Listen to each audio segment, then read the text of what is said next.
The first sign of trouble came at 23:47 station time, when the perimeter sensors went dark. Commander Jiho was reviewing geological reports in his office when the lights flickered and died. Emergency power kicked in moments later, bathing the research station in an eerie red glow. "Suna, are you seeing this?" he called to his wife through the comm system. Dr. Suna was 3 levels down in the main laboratory, working late as usual. Her voice crackled back through the static-filled channel. "The children are asking what's happening. Something's jamming our communications array." There was concern in her voice, but not panic. Not yet. Jiho pulled up the security feeds on his terminal.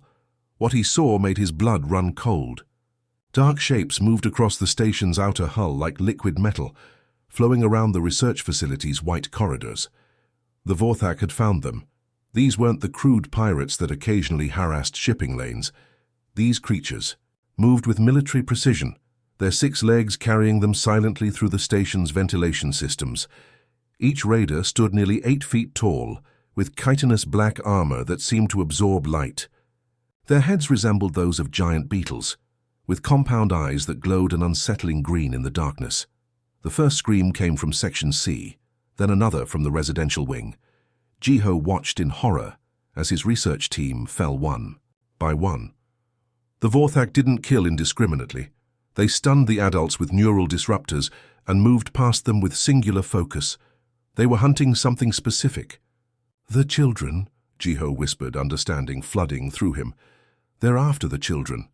He ran through the corridors, his boots echoing off the metal walls. The station felt like a tomb now, filled with the unconscious bodies of his colleagues. Emergency lights cast dancing shadows that made every corner a potential threat. Behind him, he could hear the clicking of mandibles and the scrape of claws on metal. The education wing was in chaos when he arrived. 12 children huddled together in the center of the main classroom, while Suna stood between them and 3 Vorthak raiders. She held a plasma cutter in her hands, its blue flame casting wild patterns on the walls. "Stay back," she shouted at the aliens. "You want them. You go through me." The lead Vorthak tilted its head, studying her with those multifaceted eyes. When it spoke, its voice was like grinding machinery. "Human female, step aside. The young ones are required for processing. Your resistance is noted but irrelevant. 8-year-old. Minhyo pressed closer to his sister Yuna, who was trying her best to comfort the younger children. 14-year-old Taehyung stood protectively in front of the group, his young face set with determination. These weren't just any children. They were the sons and daughters of Earth's best scientists sent to this remote station for the finest education the galaxy could provide.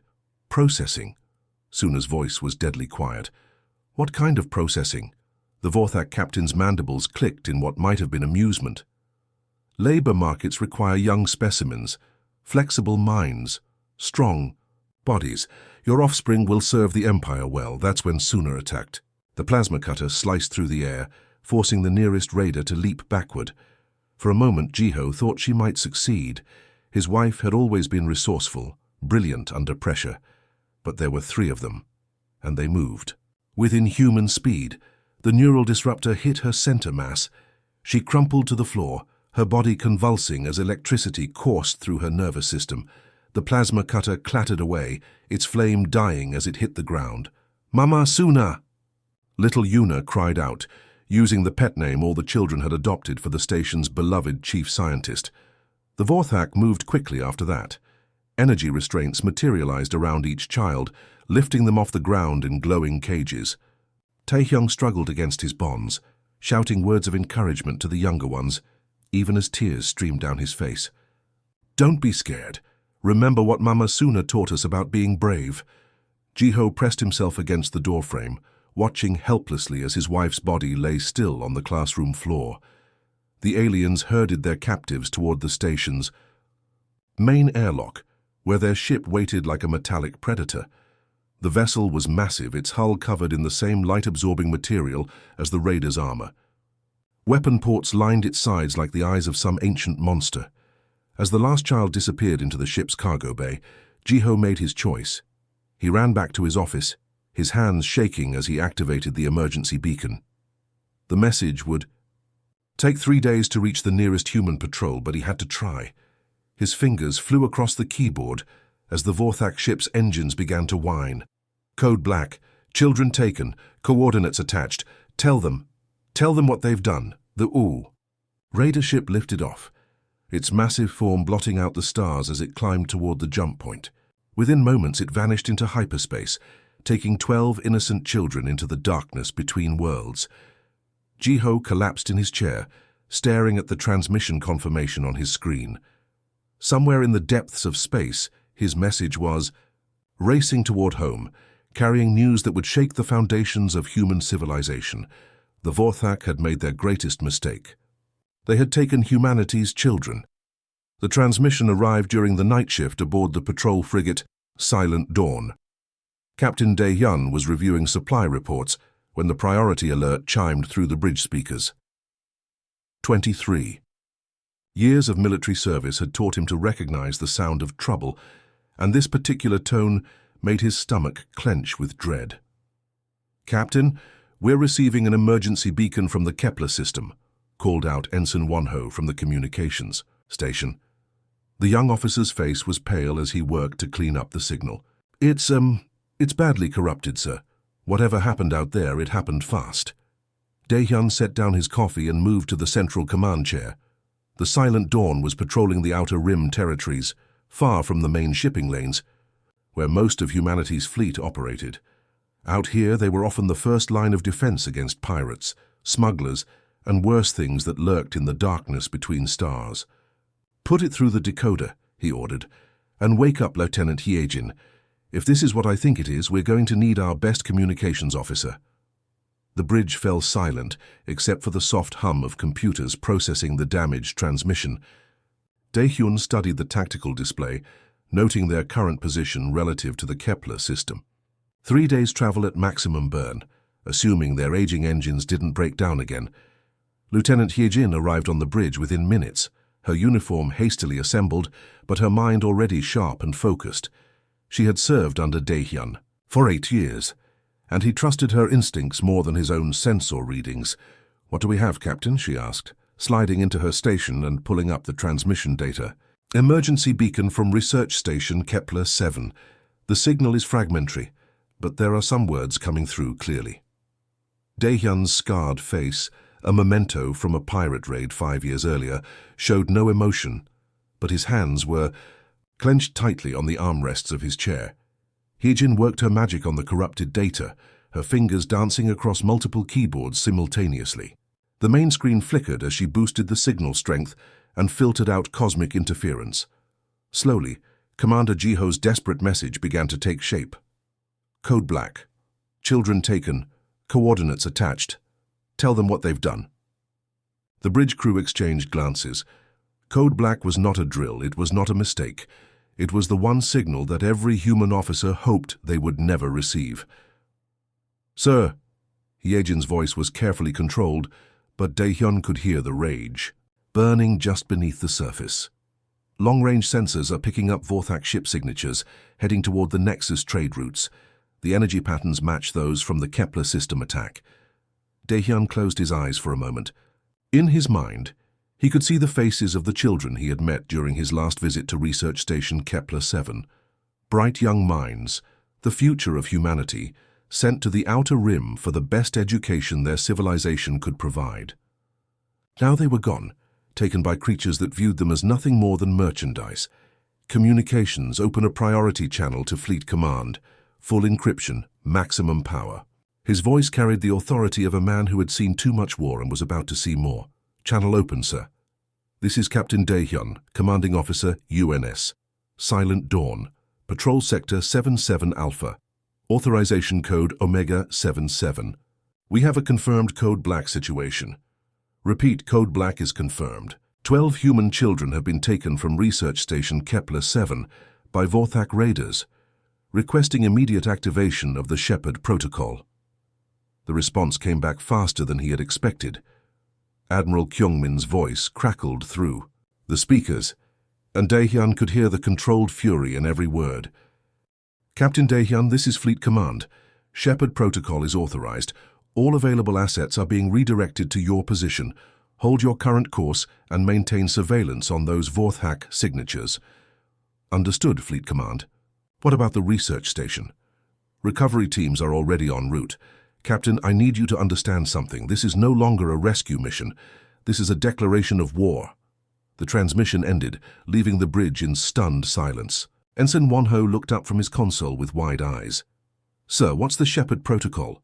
Lieutenant Yejin answered before Daehyun could speak. It's the protocol that activates when someone takes our children. Every hidden base, every secret weapon, every sleeper ship that humanity has scattered across the galaxy. They all wake up at once. Across the vast expanse of space, the message was already spreading. In asteroid fields that appeared empty to casual observers, massive installations began powering up weapons that had been dormant for decades. Space stations disguised as mining operations revealed their true nature as military fortresses. Ships that had been drifting dead in space for years suddenly blazed to life with nuclear fire. The galaxy knew humanity as peaceful explorers, scientists, and traders. What they didn't know was that every human colony, every research station, every merchant vessel was part of a vast network designed for one purpose: to protect human children at any cost. On the bridge of the Silent Dawn, Captain Daehyun watched as his tactical display began showing new contacts. Ships were emerging from hyperspace throughout the sector, their transponders broadcasting human military codes that hadn't been used in active service for over 30 years. My God, whispered Ensign Wonho. How many ships do we have out there? Daehyun's scarred face showed the ghost of a smile. Enough, Ensign, more than enough. The Vorthak had made a fatal mistake. They had awakened something that the galaxy had never seen before, humanity's true military might, unleashed in defense of its most precious treasure. The hunt was about to begin. The massive human fleet materialized from the depths of space like ghosts returning from the dead. What had appeared to be empty void moments before suddenly blazed with the light of 1,000 ships. The dark matter clouds that drifted through this sector had hidden humanity's greatest secret for over 2 decades. Admiral Kyungmin stood on the bridge of the dreadnought Retribution, watching as her fleet took formation around the massive flagship. The ship was 3 kilometers long, bristling with weapons that most galactic civilizations didn't even know existed. Behind her, Captain Yunha's stealth frigates slipped through space like shadows, their hulls bending light around them until they were nearly invisible. Admiral, we have visual confirmation on the Vorthak transport vessel, reported Commander Sangwoo from the tactical station. It's heading for the slave processing station at Vorthak Prime, just as our intelligence predicted. Kyungmin nodded grimly.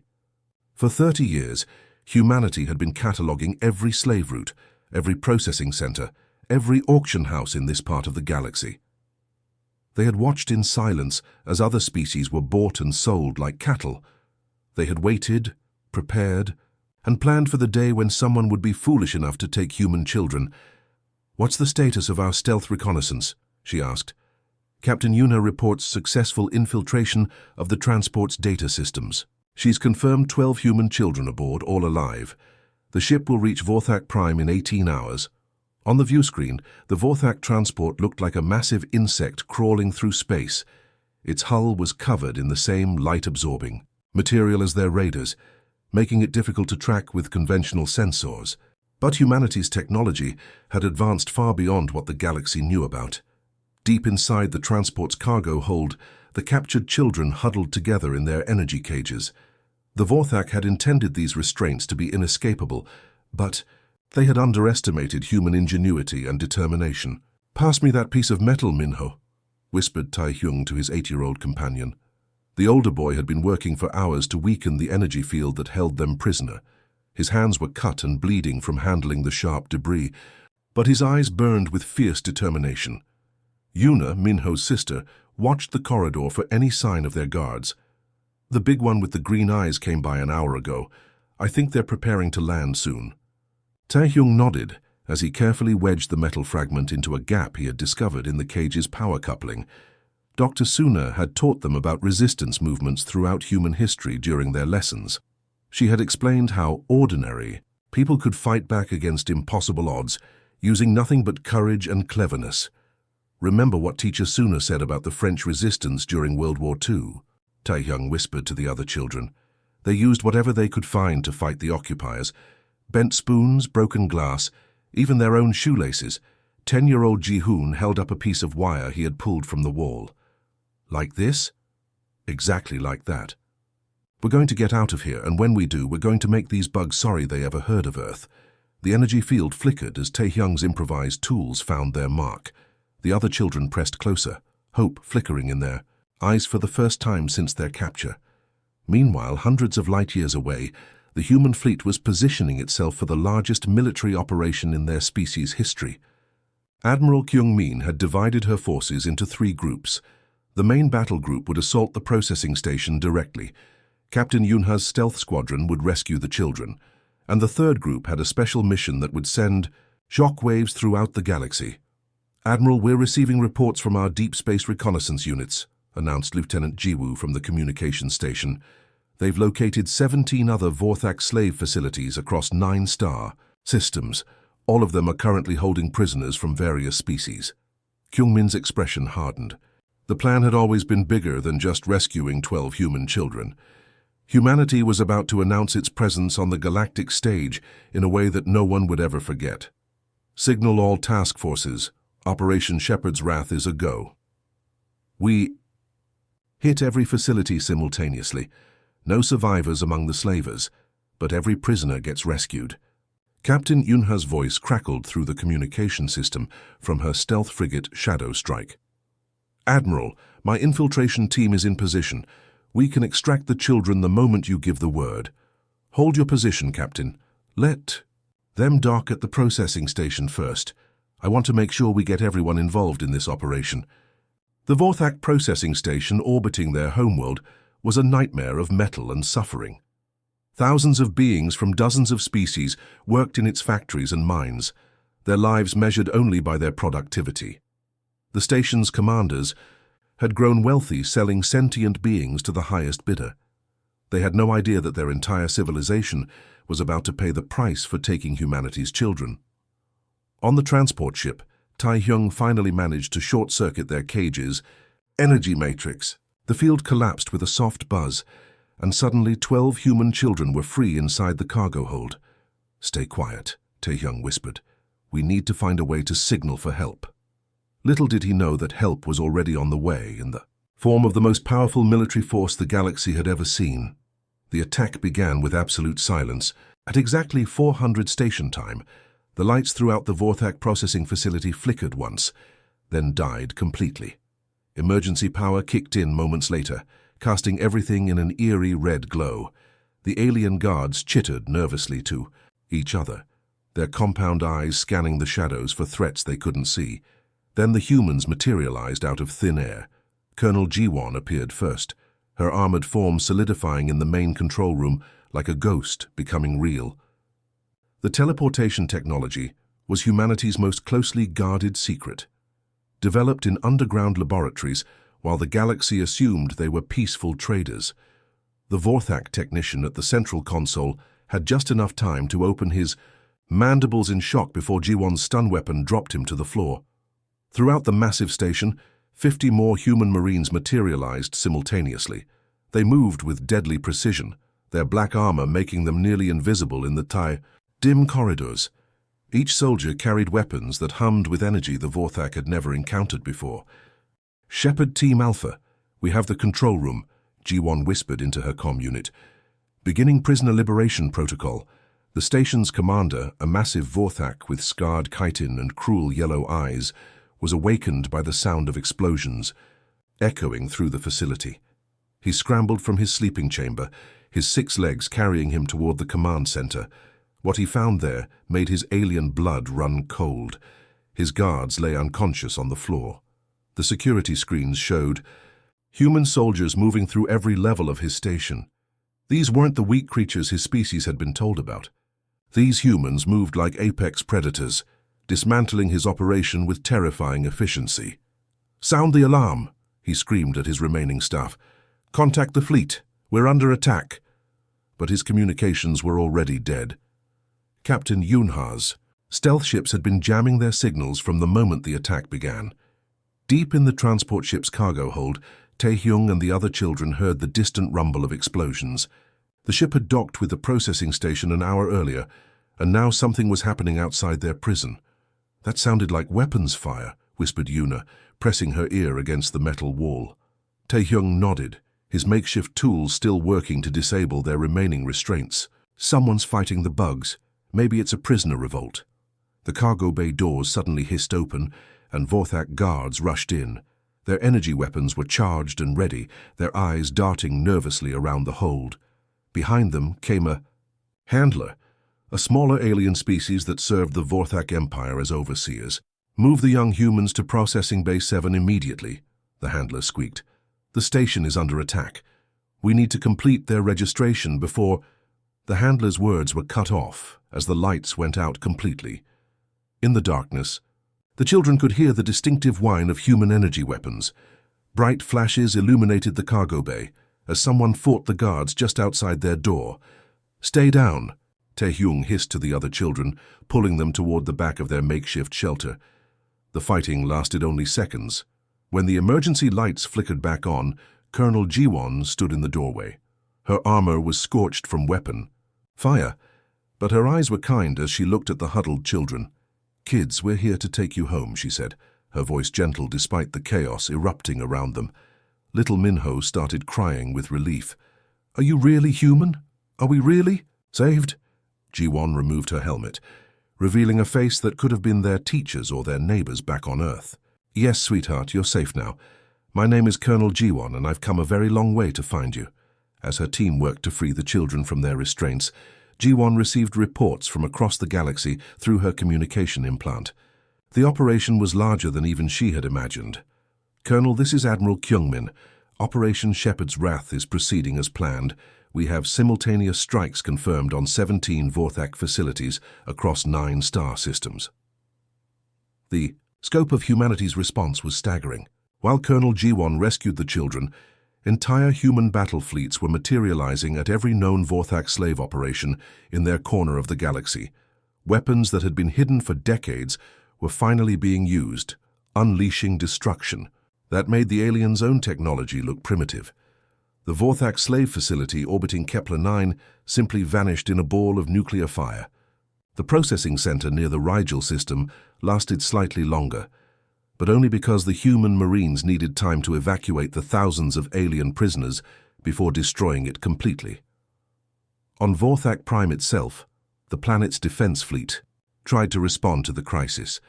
Their heavy cruisers launched from orbital shipyards, their crews believing they could easily destroy the small human force. They never saw the cloaked dreadnoughts until it was too late. The Retribution. And her. Sister ships dropped their stealth fields simultaneously, appearing among the Vorthak fleet like titans, emerging from the void. The alien ships opened fire immediately, their plasma cannons lighting up space with deadly energy. But humanity's shields absorbed the attack effortlessly. When the human ships returned fire, their particle beams cut through Vorthak armor like paper. The enemy fleet was destroyed in minutes, their burning hulks drifting through space as monuments to their species' folly. Back on the processing station, Tae-hyung looked up at Colonel Ji-won with wonder in his eyes. "How did you find us so fast?" Ji-won smiled as she helped him to his feet. "Because someone made the biggest mistake in galactic history. They took our children." The Vorthak Empire was crumbling around them, brought down in a single day by a species they had dismissed as weak and primitive. Across 17 star systems, their slave operations burned, while human ships rescued thousands of prisoners from dozens of different worlds. The galaxy was about to learn a new truth. Humanity protected its young with a ferocity that defied all understanding. The Great Hall of the Galactic Council had never been so quiet. Representatives from over 300 civilizations sat in stunned silence as Ambassador So-young walked to the central podium. Her footsteps echoed through the massive chamber, each sound carrying the weight of recent events that had shaken the galaxy to its core. In the observation deck above, 12 human children sat quietly, their presence serving as a living reminder of what had transpired 6 months earlier. Tae-hyung, now 16 and bearing scars that spoke of courage beyond his years, held little Yuna's hand as they watched the proceedings below. These children had become symbols throughout known space, their rescue marking the moment when humanity revealed its true nature to the galaxy. Ambassador So-young reached the podium and looked out at the sea of alien faces. Some species regarded her with fear, others with respect, and a few with barely concealed hostility. The Kardeshi delegation whispered among themselves, their crystalline forms glowing with nervous energy. The massive Thurian representatives shifted uncomfortably in their reinforced seats, their forearms crossed defensively. Honored members of the Galactic Council, So-young began, her voice carrying clearly through the chamber's acoustic systems. 6 months ago, the Vorthak Empire made a decision that changed the balance of power in our galaxy forever. They chose to take our children. A ripple of movement went through the assembly. Everyone knew what had happened next. The complete annihilation of the Vorthak species had been broadcast across every communication network in known space. Their homeworld was now a dead rock, their colonies abandoned ruins, their mighty fleets nothing but debris drifting in the void. Some of you have asked how humanity was able to respond so quickly and with such overwhelming force, So-young continued. The answer is simple. For over 50 years, we have been preparing for this exact moment. She activated a holographic display that showed the galaxy in 3 dimensions. Red dots appeared throughout the star map, marking locations that had been thought empty or unimportant. The dots numbered in the thousands. Every asteroid mining operation, every deep space research station, every merchant vessel that humanity has established contains defensive capabilities beyond what your intelligence services imagined. We are not the peaceful traders and scientists you believed us to be. We are a species that will sacrifice everything to protect our young. The Zephyrian ambassador, a tall creature with multiple tentacles instead of arms, raised a question. Ambassador So-young, are you threatening the assembled civilizations of this council? So-young's expression remained calm, but her eyes were steel. I am stating a fact. Humanity has one absolute law that supersedes all others. Our children are sacred. Touch them, and you will face not just our military might, but our complete and total commitment to your extinction. The words hung in the air like a death sentence. In the weeks following the Vorthak annihilation, several species had tested humanity's resolve. Pirates had attempted to raid human colonies, believing the previous attack was an isolated incident. They had learned otherwise when entire pirate fleets simply vanished from existence, their final transmissions cut short by weapons that left no trace of their targets. The Vorthak species numbered over 12 billion individuals across 47 worlds, So-young said, her voice never wavering. They had one of the most powerful military forces in this sector of the galaxy. They are now extinct because they harmed 12 human children. High Councillor Vrex, the ancient leader of the council and member of the first species to achieve interstellar travel, leaned forward in his ornate chair. His voice carried the wisdom of centuries. Ambassador, surely, you understand that such actions cannot be seen as proportionate response by the galactic community. So-young turned to face him directly. Proportionate? Councillor Vrex, let me help you understand proportionality from a human perspective. If someone threatens to harm your child, you warn them once. If they ignore that warning and actually harm your child, you remove them from existence, completely, permanently. The Vorthak received their warning when they took our children.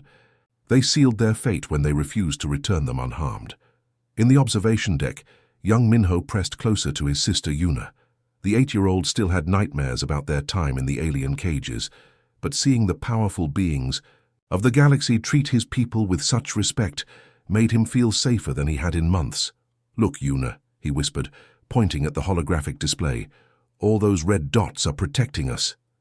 Yuna nodded, remembering Colonel Jiwon's kind face when she had rescued them. Teacher Suna was right. Humans never give up on each other. The council session continued for hours, as various species asked questions about humanity's military capabilities and future intentions. Some requested formal treaties, hoping to align themselves with this newly revealed power. Others spoke of ancient laws and galactic accords that supposedly limited military action. Ambassador Soyoung answered each question with the same steady calm. Humanity seeks peace with all civilizations that respect our fundamental law. We have no territorial ambitions beyond protecting our people and our children, but we will never again hide our true capabilities. As the session drew to a close, she made one final statement that would be remembered throughout galactic history. To those species that deal in slavery, to those who prey upon the innocent of any race, to those who believe the young and weak are easy targets, know this: humanity is watching. We have ships in systems you don't know exist. We have weapons you cannot imagine, and we have sworn an oath that no child of any species will suffer what ours endured. The chamber erupted in discussions as the implications sank in. Humanity hadn't just rescued their own children. They had declared themselves the protectors of all young life in the galaxy. Later that evening, as the children were finally returned to Earth, little Minho stood at the observation window of their transport ship. The stars seemed different now, less frightening and more welcoming. Somewhere out there, hidden among those points of light, human ships patrolled the darkness to ensure that what happened to him and his friends would never happen again. "The universe is safer now," he whispered to himself, repeating the words Ambassador Soyoung had spoken to the council. Behind him, Taehyung smiled and placed a protective hand on the younger boy's shoulder. They were home, they were safe, and the galaxy had learned an important lesson about humanity's true nature. The age of innocence was over. The age of human guardianship had begun. The end.